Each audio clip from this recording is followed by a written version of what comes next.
Guys, dito kami mag-almusal sa tabing dagat. Ay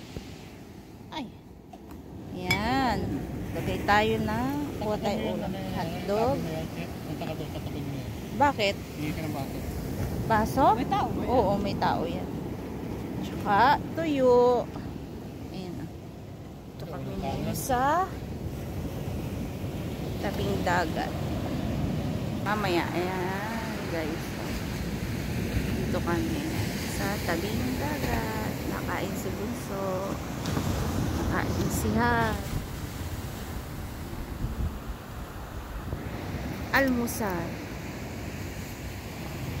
6 AM. Ito yung aming kape na walang baso na iwan.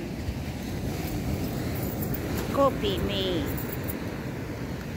Dub-dub.